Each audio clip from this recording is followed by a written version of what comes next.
Good morning students. आज class 12th की unit number 4 का लेक्चर नंबर 2 स्टार्ट करेंगे। लेक्चर नंबर 1 में हमने सारणिक की डेफिनेशन, सारणिक का प्रसार सीखा था। आज हम सारणिक के प्रसार करने की एक मेथड और आपकी बुक में दिया है, सारस डायग्राम।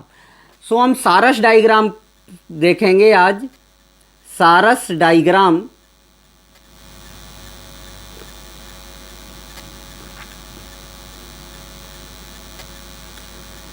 सारस डायग्राम।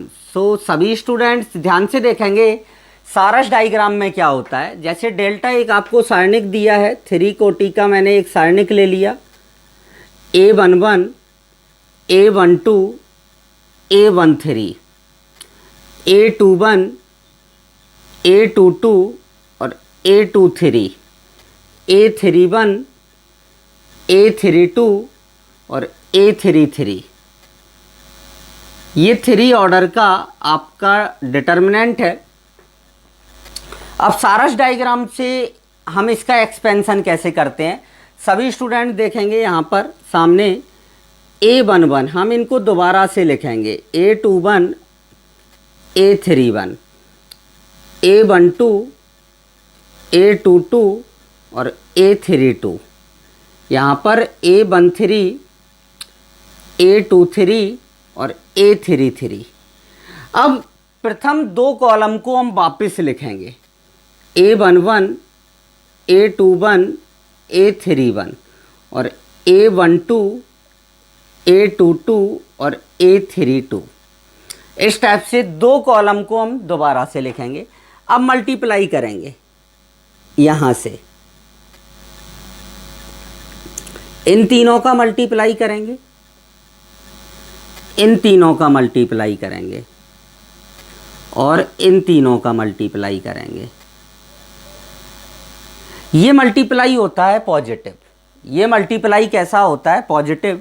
सो आप इसको ऐसे लिख देंगे, A11, A22 और A33 प्लस A12, A23 और A31 प्लस A13, A21 और A32।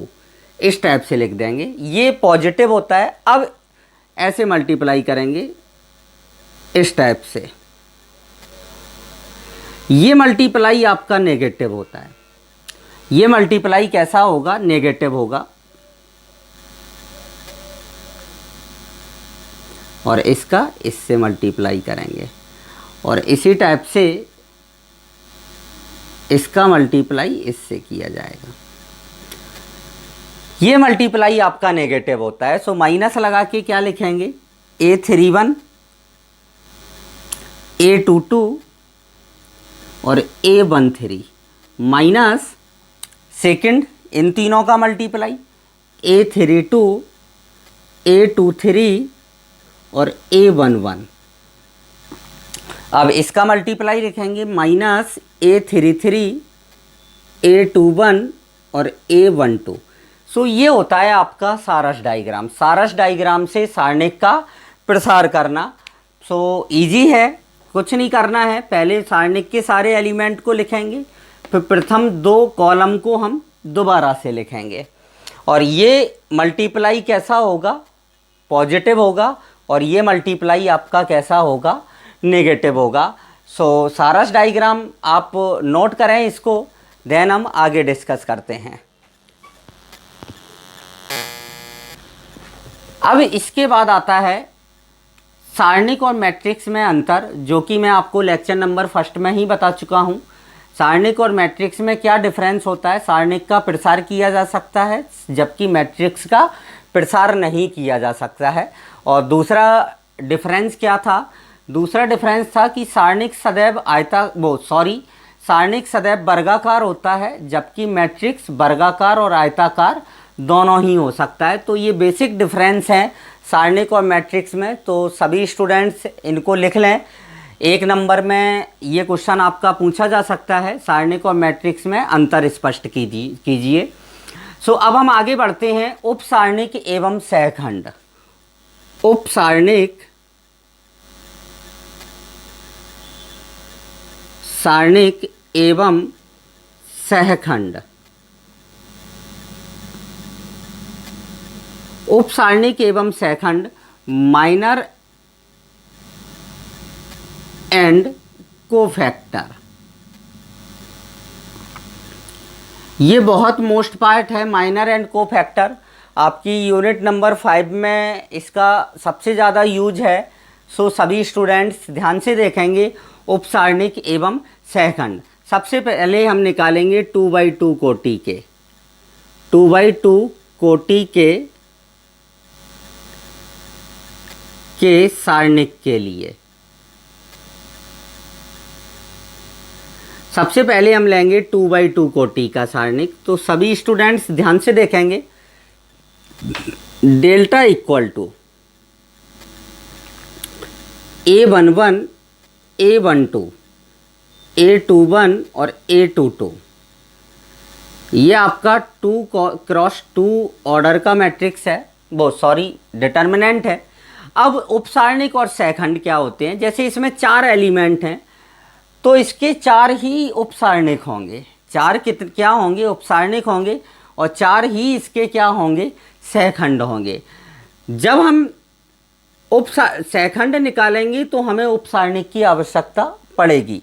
तो सबसे पहले मैं उपसारणिक निकालता हूँ इसके। तो सभी स्टूडेंट ध्यान से देखेंगे। उपसारणिक क्या होता है? इसको हम डिनोट्स करते हैं M11। जैसे पहली पंक्ति पहले स्तंभ का उपसारणिक, पहली पंक्ति और पहले स्तंभ का उपसारणिक निकालेंगे तो इन दोनों को बंद कर लें, क्या दिखेगा आपको? A22।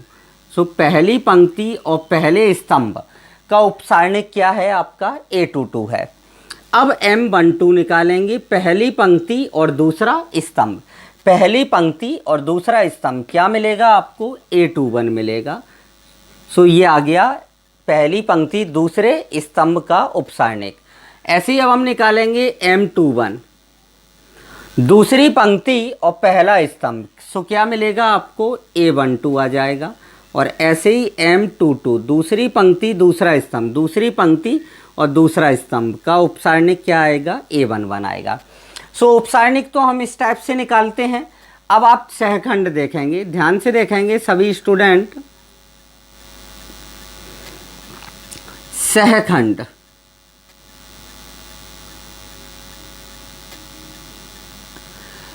सहखंड कैसे? सहखंड बहुत मोस्ट है। जब हम किसी भी सारणिक का, किसी भी मैट्रिक्स का सहखंडज मैट्रिक्स जब निकालेंगे, एडजॉइंट मैट्रिक्स, तब सहखंड की आवश्यकता पड़ेगी।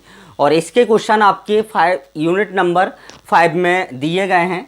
तो सहखंड का फार्मूला होता है Cij इक्वल टू -1 की power i plus j Mij।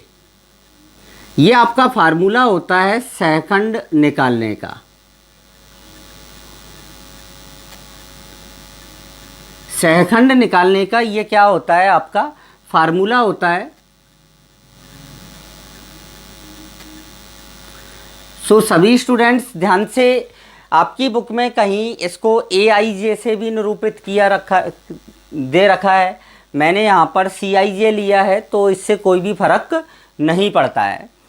अब C11, जैसे पहली पंक्ति और पहले स्तंभ का सहखंड निकालेंगे। सो I की जगह मैंने 1 रखा और J की जगह 1 रखा। सो आप ध्यान से देखेंगे, I की जगह 1 और J की जगह 1 और यहाँ पर M11। अब -1 की पावर क्या हो गया? 2, और M11 कितना आया था आपका? A22। अब -1 की पावर 2 है तो कैसा रहेगा? ये पॉजिटिव ही रहेगा। कैसा रहेगा? पॉजिटिव। सो C11 कितना आया आपका? A22 आया। अब C12 निकालेंगे इसी टाइप से। तो -1 की पावर 2 और ये क्या आ जाएगा? M12। मतलब -1 की पावर क्या आ गया? 3, और M12 की वैल्यू क्या है? A21। सो ये नेगेटिव हो जाएगा, A21 आ जाएगा। अब C21 की वैल्यू निकालते हैं, तो वापस -1 की पावर 1, 2 + 1 हो जाएगा ये, और यहाँ पर क्या आ जाएगा? M21 आ जाएगा। M21 की वैल्यू क्या है? A12। सो हम यहाँ पर A12 रखेंगे। सो सो आपको क्या मिलेगा, माइनस का A12 -1 की पावर 3 A12। अब हम निकालेंगे C22 निकालेंगे -1 की पावर 2 + 2 और M22। सो क्या आ जाएगा आपके पास, M22 की वैल्यू क्या है, A11, तो -1 की पावर 4 A11। सो ये आपका क्या रहेगा, A11 रहेगा। यहीं पर मैं आपको सहखंडज मैट्रिक्स के बारे में और बता देता हूँ। जैसे हम सहखंडज मैट्रिक्स निकालते हैं, सहखंडज आव्यूह, तो सहखंडज आव्यूह क्या होता है आपका, इसको हम निरूपित करते हैं एडजॉइंट ऑफ ए से। एडजॉइंट ऑफ ए क्या आएगा, C11 C12 और C21 और C22 का ट्रांसपोज आता है। का क्या आता है, ट्रांसपोज मैट्रिक्स आता है। पंक्ति और कॉलम को चेंज कर देंगे। सो ओवरऑल आपको क्या मिलेगा, C11 और C12 और C21 और C22। सो ये आपका एडजॉइंट मैट्रिक्स होता है, जो आपकी यूनिट नंबर 5 में। मैंने इसीलिए यहाँ पर बता दिया कि यहाँ पर हमने सहखंड भी पढ़ लिया, तो साथ में सहखंड, इसकी प्रॉपर्टीज़, बहुत सारी प्रॉपर्टीज़ होती हैं मोस्ट, सो हम इसको आगे डिस्कस करेंगे।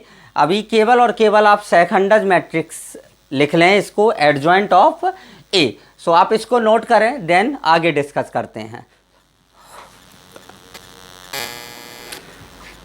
अब 3x3 कोटि क्या सारणिक के उपसारणिक और सहखंड कैसे निकालेंगे।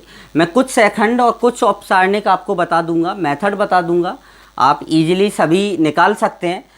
सो सबसे पहले जैसे मैंने निकाला M11, पहली पंक्ति और पहला स्तंभ। इसमें क्या होगा, जब 3x3 कोटि का सारणिक होता है, तो जब हम इसके माइनर निकालते हैं तो वो 2x2 कोटि के सारणिक आते हैं। कितने आते हैं, 2x2 कोटि का सारणिक आएगा। उसमें 2x2 कोटि का उपसारणिक निकाल रहे थे तो 1x1 कोटि का सारणिक आ रहा था। इसमें 2x2 का आएगा। तो पहली पंक्ति और पहले स्तंभ को आप बंद कर लें। पहली पंक्ति और पहले स्तंभ को जब आप बंद करेंगे, सो आपको एक 2x2 कोटि का सारणिक मिलेगा, A22 A23 और A32 और A33, ये आपको मिलेगा। आप डायरेक्ट ये मल्टीप्लाई कैसा होता है, पॉजिटिव। सो ये आ जाएगा A22 A33 और माइनस का A32 और A23। इस टाइप से हम इनका प्रसार करते चलेंगे। अब आता है M12, पहली पंक्ति और दूसरे स्तंभ। पहली पंक्ति और दूसरा स्तंभ को बंद कर लें आप सीधा। तो पहली पंक्ति और दूसरे स्तंभ को बंद करेंगे तो आपको दिखेगा कि A21 और A31 A23 और A33। पहली पंक्ति और दूसरे स्तंभ को आप बंद करेंगे तो इसका आप प्रसार कर लेंगे। ऐसे ही M13, पहली पंक्ति और तीसरा स्तंभ। सो क्या मिलेगा आपको, A21 A31 A22 और A32। सो इस टाइप से आप बाकी सारे जो 9 इसके उपसारणिक निकलेंगे इसी टाइप से। जैसे फर्स्ट रो का मैंने बता दिया। अब क्या निकलेगा, M21 M22 M23 M31 M32 और M33। सो आप इजीली निकाल सकते हैं इसी मेथड से।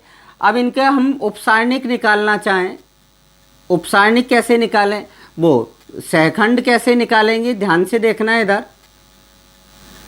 सहखंड कोफैक्टर सेम जैसे 2x2 ऑर्डर का निकाला था वैसे ही 3x3 ऑर्डर का निकालेंगे। तो Cij इक्वल टू क्या होता है, -1 की पावर i + j और Mij। सो आप ध्यान से देखेंगे, जैसे आपने C11 निकाला तो -1 की पावर 1 + 1 और क्या आ जाएगा M11। -1 की पावर 2 हो जाएगा, मतलब ये पॉजिटिव क्या आ जाएगा M11। और M11 की वैल्यू क्या है आपकी यहाँ पर। सो आप वहाँ पर पुट कर देंगे। C12 जब आप निकालेंगे तो -1 की पावर 1 + 2 हो जाएगा और M12 हो जाएगा तो ये आपका नेगेटिव आ जाएगा माइनस का M12। M12 की वैल्यू आप यहाँ से पुट कर देंगे वहाँ पर। और C13 -1 की पावर 1 + 3 आ जाएगा और M13 आ जाएगा। सो यहाँ पर आपको क्या मिलेगा, प्लस का M13। सो इसी टाइप से आप बाकी सारे कोफैक्टर्स इजीली निकाल सकते हैं। 9 इसका क्वेश्चन लेंदी होता है थोड़ा सा, क्योंकि आपको 9 कोफैक्टर्स निकालने हैं पहले, फिर उसके बाद हम एडजॉइंट निकाल सकते हैं। सो आप इसको नोट करें, देन हम आगे डिस्कस करते हैं।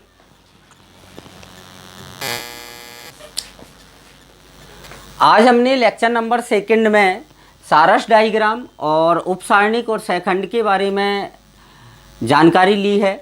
अब इसके ही कुछ गुणधर्म होते हैं, उन गुणधर्म्स को हम अपने नेक्स्ट वीडियो में डिस्कस करेंगे। सो आज के लिए इतना ही। Thank you.